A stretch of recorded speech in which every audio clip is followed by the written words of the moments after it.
എല്ലാവർക്കും നമസ്കാരം. ഞാൻ സരിത മഹേശ്വരൻ. ഇന്ന് ശ്രീകൃഷ്ണവിലാസ മഹാകാവ്യത്തിൻ്റെ 7ാമത്തെ സർഗത്തിലെ 37, 38 എന്നീ 2 ശ്ലോകങ്ങളാണ് നമ്മൾ പഠിക്കാൻ പോണത്. വേനൽക്കാലത്തിൻ്റെ തീവ്രത, ആ തീവ്രത കൊണ്ട് പാന്തന്മാർക്കും സ്ത്രീകൾക്കും അതുപോലെ കാമപീഡ കൊണ്ട് വലയുന്നവർക്കുമൊക്കെ എങ്ങനെയാണ് ബാധിച്ചത്, ഈ വേനൽക്കാലത്തിൻ്റെ അസ്വസ്ഥതകൾ എങ്ങനെയാണ് അവരെ ഏറ്റവും കൂടുതൽ ബാധിച്ചത് എന്നുള്ളതാണ് കവി വർണ്ണിക്കുന്നത്. നമുക്ക് ആദ്യം 37ാമത്തെ ശ്ലോകം നോക്കാം. കുസുമായുധലുബ്ധകേന ദത്ത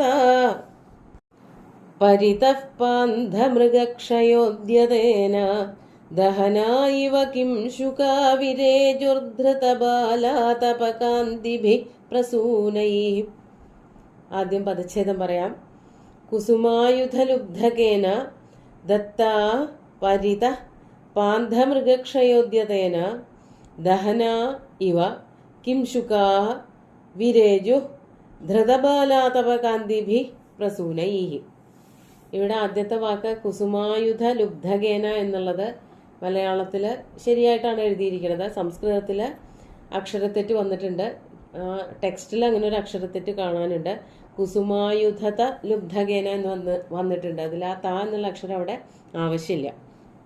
അപ്പോൾ ഇവിടെ കുസുമായുധനെ ഒരു ലുബ്ധകനായിട്ട്, ലുബ്ധകൻ എന്ന് പറഞ്ഞാൽ വേടൻ, ഈ പക്ഷിമൃഗാദികളെയൊക്കെ കെണിവച്ച് പിടിച്ച് ജീവിക്കുന്ന ആള്, ആ ആളെയാണ് വ്യാധൻ അല്ലെങ്കിൽ വേടൻ എന്നൊക്കെ പറയുന്നത്. ലുബ്ധകൻ എന്നുള്ള വാക്കൊക്കെ ഈ വേടനെ സൂചിപ്പിക്കാൻ വേണ്ടി അല്ലെങ്കിൽ വ്യാധന്റെ പര്യായമായിട്ട് ഉപയോഗിക്കുന്ന പദമാണ്.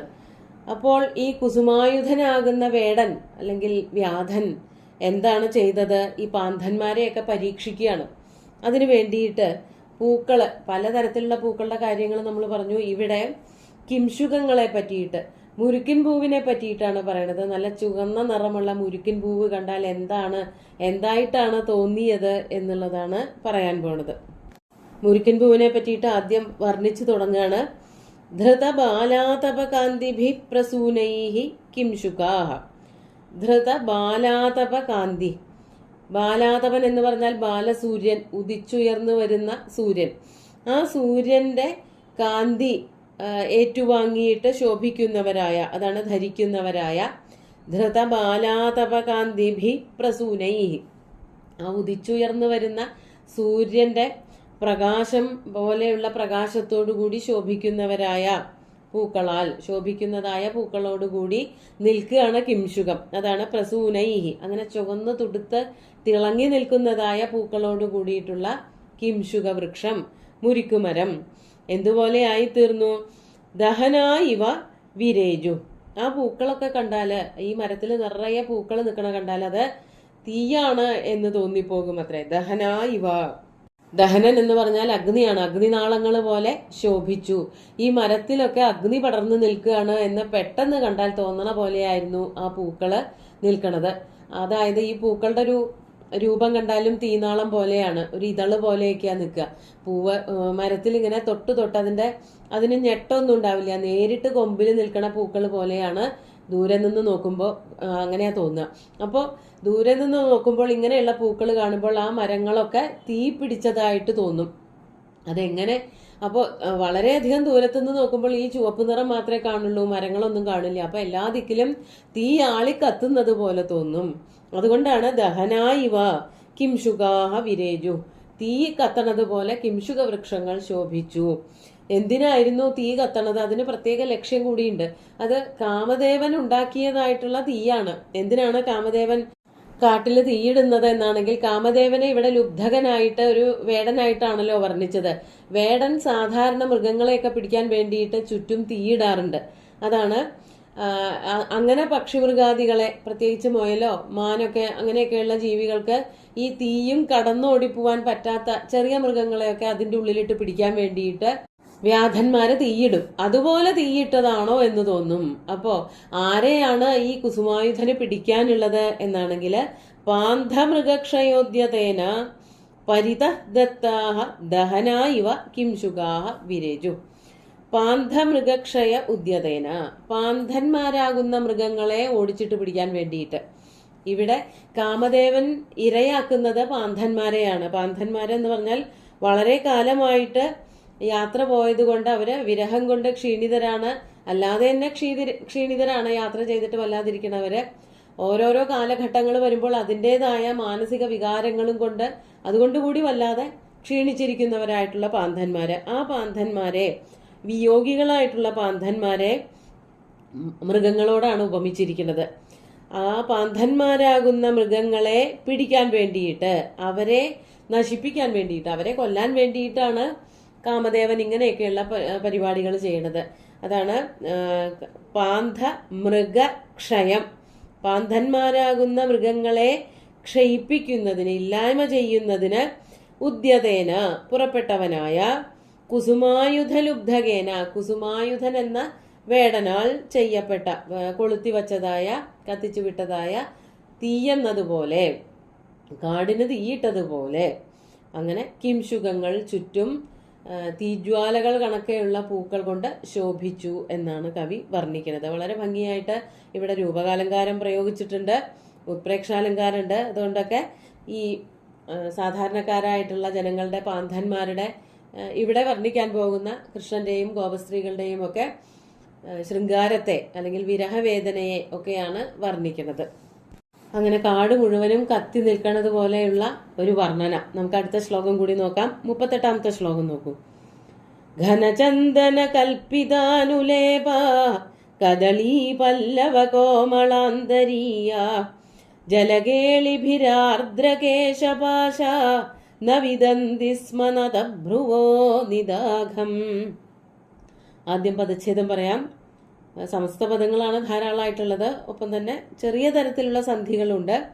ഘനചന്ദന കൽപ്പിതാനുലേപാ കദളീ പല്ലവ കോമളാന്തരീയാ ജലകേളിഭി ആർദ്രകേശപാശാ ന വിദന്തി സ്മ നദഭ്രുവ നിദാഘം. വളരെ കുറച്ച് പദച്ഛേദമേ ചെയ്യാനുള്ളൂ. ഇവിടെ സുന്ദരികളായിട്ടുള്ള സ്ത്രീകൾ, നദഭ്രുവ എന്ന് പറഞ്ഞാല് നല്ല വളഞ്ഞ പുരികത്തോടു കൂടിയവര്, സുന്ദരികള് എന്നുള്ള അർത്ഥം. ആ സ്ത്രീകൾ എന്താ ചെയ്തത്? തണുപ്പ് കിട്ടാൻ, ചൂടകറ്റാൻ എന്നുള്ളതാണ് ഇവിടെ വർണ്ണിക്കുന്നത്. നദഭ്രുവ, സുന്ദരിമാരായിട്ടുള്ള സ്ത്രീകള്, ഘനചന്ദന കൽപ്പിതാനുലേപാ കദളീ പല്ലവ കോമളാന്തരീയാ ജലകേളിഭിരാർദ്രകേശപാശാ. ഇതൊക്കെ അവരുടെ വിശേഷണങ്ങളാണ്, അല്ലെങ്കിൽ അവർ ചെയ്തതായിട്ടുള്ള പ്രവൃത്തികളാണ്. എന്തൊക്കെയാ ചെയ്തതെന്നാണെങ്കിൽ, ഘനചന്ദന കൽപ്പിത അനുലേപാഹ. ഘനചന്ദനം എന്ന് പറഞ്ഞാല് നിറയെ ചന്ദനം അരച്ച് മേലൊക്കെ പുരട്ടി. കൽപ്പിതാനുലേപ എന്ന് പറഞ്ഞാൽ അനുലേപനമാക്കി ചെയ്തു. ചന്ദനം നല്ല തണുപ്പുണ്ടാക്കുന്ന വസ്തുവാണ്. അത് ശരീരത്തിലൊക്കെ പുരട്ടിയിട്ടുണ്ടെങ്കിൽ ചൂട് കുറയ്ക്കാൻ, ഈ തലവേദന പോലെയുള്ളതൊക്കെ കുറയ്ക്കാൻ വേണ്ടിയിട്ട് ചന്ദനം അരച്ച് പുരട്ടുന്ന ഒരു രീതി ഉണ്ടായിരുന്നു. അപ്പോൾ അതുപോലെ ഇവിടെ സൂര്യൻ, അതായത് ഈ വേനൽക്കാലം കാരണമായിട്ടുണ്ടാകുന്ന ചൂടിനെ തടയുന്നതിന് വേണ്ടിയിട്ട് സുന്ദരികളായിട്ടുള്ള സ്ത്രീകള് ചന്ദനമരച്ച മേലാസകലം പുരട്ടുകയുണ്ടായി. ഘനചന്ദനം, ഘനം എന്ന് പറഞ്ഞാൽ നല്ല കട്ടിയില്, ലേശമൊന്നും എടുത്ത് കുറിയിടുന്ന പോലെ പുരട്ടുമൊന്നുമല്ല, മേലൊക്കെ നല്ല കട്ടിയില് ചന്ദനമരച്ച് പുരട്ടുകയുണ്ടായി. ഘനചന്ദന കൽപ്പിത അനുലേപാ. ഇനി അതുപോലെ കദളീ പല്ലവ കോമളാന്തരീയ. അതുപോലെ തന്നെ മറ്റൊരു ഉപായം എന്തായിരുന്നു? കദളീ പല്ലവം എന്ന് പറഞ്ഞാല് നല്ല തളിരില പോലെ, ഇതിന്റെ വാഴയുടെ തളിരില പോലെ കനം കുറഞ്ഞതായ, വളരെ മൃദുലമായ, തൊട്ടാലൊക്കെ നല്ല മിനുസമുള്ളതായിട്ടുള്ള കോമളം അന്തരീയം. കോമളാന്തരീയം, കോമളാന്തരീയം എന്ന് പറഞ്ഞാല് വസ്ത്രങ്ങള്, നല്ല വളരെ കനം കുറഞ്ഞ, കട്ടിയില്ലാത്ത, മിനുസമുള്ള, ശരീരത്തിലിട്ടാൽ തന്നെ അതിൻ്റെ ഒരു ഭാരം ഒന്നും തോന്നാത്ത, കുളിർമ തരുന്നതായിട്ടുള്ള വസ്ത്രങ്ങള്. അതാണ് കദളീ പല്ലവ കോമളാന്തരീയാ. കനം കുറഞ്ഞ വസ്ത്രങ്ങളും ധരിച്ചുകൊണ്ടും. ഇനി ഇതൊന്നും പോരാതെ കണ്ട് പിന്നെന്താ ചെയ്തിരുന്നത്? ജലകേളിഭിരാർദ്രകേശപാശ. ജലകേളി നടത്തിയിട്ട്, വെള്ളത്തിലിറങ്ങി തുടിച്ചു കുളിച്ച് നല്ല സുഖമായിട്ട്, വെള്ളമൊക്കെ, തടാകങ്ങളോ കുളങ്ങളോ ഒക്കെ ഉണ്ടെങ്കിൽ അവിടെയൊക്കെ ഇറങ്ങി കുളിച്ചിട്ട് തല നല്ലോണം തോർത്താണ്ടിരിക്കുക. അതാണ് ആർദ്രകേശപാശ. ആർദ്രമായിട്ടുള്ള കേശപാശങ്ങളോട് കൂടിയിട്ട്, അപ്പൊ തലമുടിയുടെ തണുപ്പ് ശരീരത്തിൽ ഉണ്ടാവും. അങ്ങനെ പല പല മാർഗങ്ങളിൽ കൂടെ, ജലകേളി എന്ന് പറഞ്ഞാൽ അതാണ്, വെള്ളത്തിലിറങ്ങി കളിക്കുക, തുടിച്ചു കുളിക്കുക. അങ്ങനെ കുളിക്കുമ്പോൾ അത് കഴിഞ്ഞിട്ട് നല്ലവണ്ണം തോർത്തൊന്നും ചെയ്യാതെ കരയ്ക്ക് കയറിയിട്ടുണ്ടെങ്കിൽ ആ വെള്ളത്തുള്ളികളൊക്കെ ഇങ്ങനെ ശരീരത്തിൽ ഉണ്ടാവും. തലമുടിയിൽ പിന്നെയും കുറെ നേരം വെള്ളം നിൽക്കും. ആ വെള്ളം തലമുടിയിലുള്ളത് കൊണ്ട് ശരീരത്തിനും ഒരു തണുപ്പ് കിട്ടും അത്രേ. അങ്ങനെ ആ സുന്ദരികളായിട്ടുള്ള സ്ത്രീകള് നദഭ്രുവ നിദാഘം ന വിദന്തി സ്മ. അവര് വേനൽക്കാലത്തിന്റെ ദുരിതങ്ങളെ, ആ ഒരു വയ്യായികകളെ, അസ്വസ്ഥതകളെ ഒട്ടും അറിഞ്ഞില്ല. വേനൽക്കാലത്തിന്റെ അസ്വസ്ഥതകള് അവർക്കൊട്ടും മനസ്സിലായില്ല. അവര് പല പല ഉപായങ്ങൾ ചെയ്തുകൊണ്ടിരുന്നു. നല്ല ചന്ദനം അരച്ച മേലാസകലം പുരട്ടി, അതുപോലെ കനം കുറഞ്ഞ വസ്ത്രങ്ങള്, തളിര് പോലെയുള്ള ഇലകൾ പോലെയുള്ള വസ്ത്രങ്ങളൊക്കെ ചുറ്റിക്കൊണ്ടിരുന്നു. പിന്നെ പോരാത്തതിന് വെള്ളത്തിലിറങ്ങി കളിക്കുക, കുളിക്കുക, ശരീരം അധികം ഒന്നും തോർത്താതെ വെള്ളത്തുള്ളികൾ ശരീരത്തിൽ അവശേഷിപ്പിച്ചുകൊണ്ട് അതിന്റെ തണുപ്പോട് കൂടിയിട്ടൊക്കെ നടന്ന് പകൽ സമയം അവര് വളരെ സുഖകരമായിട്ട് ആ ചൂടിൽ നിന്നും രക്ഷപ്പെട്ടു നടന്നു എന്നാണ് കവി വർണ്ണിക്കുന്നത്. നമുക്ക് ശ്ലോകങ്ങൾ ഒന്നുകൂടി ചൊല്ലി നോക്കാം.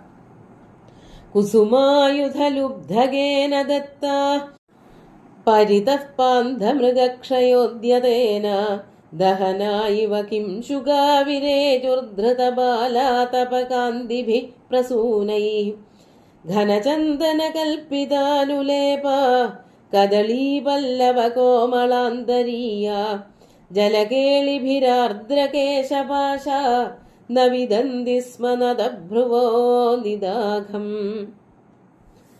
നല്ല സുന്ദരമായിട്ടുള്ള വേനൽക്കാലത്തിന്റെ അസ്വസ്ഥതകൾ വർണ്ണിക്കുന്ന ശ്ലോകം. അതിനെ എങ്ങനെയാണ് സുന്ദരിമാരായിട്ടുള്ള സ്ത്രീകള് കടന്നുപോയത് എന്നാണ് പറയുന്നത്. പാന്ധമൃഗക്ഷയോദ്യതേന പരിതഃദത്താഹ ദഹനാഹ എന്നുള്ളതൊക്കെ വളരെ സുന്ദരമായിട്ടുള്ള ഒരു കൽപ്പനയാണ്. എങ്ങനെയാണ് ഈ വേടന്മാരൊക്കെ ചുറ്റും തീയിട്ടിട്ട് ആ തീയ് മറികടന്ന് പോവാൻ പറ്റാതെ മൃഗങ്ങളെയൊക്കെ പിടിക്കണത്. അതാണ് പരിതഃദത്താഹ ദഹനാഹ. ചുറ്റും തീയിടുക, കാടിന് ചുറ്റും തീയിടുക. അതുപോലെ മൃഗങ്ങളെ പിടിച്ചു. മൃഗങ്ങളെന്ന് പറയുന്നത് ഇവിടെ മനുഷ്യരാണ്. മനുഷ്യർക്ക് വേദന ഉണ്ടാക്കി അവരെ കൊല്ലാറാക്കി എന്ന് കഴിഞ്ഞ ശ്ലോകത്തിൽ പറഞ്ഞതുപോലെ തന്നെ മരണമാണ് ഇതിലും ഭേദം എന്നുള്ളൊരവസ്ഥയിൽ ആക്കി തീർത്തു കാമദേവൻ എന്നാണ് പറയണത്. സുന്ദരമായിട്ടുള്ള 2 ശ്ലോകങ്ങളും ഭഗവാന്റെ കാൽക്കൽ അർപ്പിച്ചുകൊണ്ട് ഗുരുവായൂരപ്പനെ സാഷ്ടാംഗം നമസ്കരിച്ചുകൊണ്ട് എല്ലാവർക്കും ശുഭദിനം നേർന്നു നിർത്തട്ടെ. നന്ദി.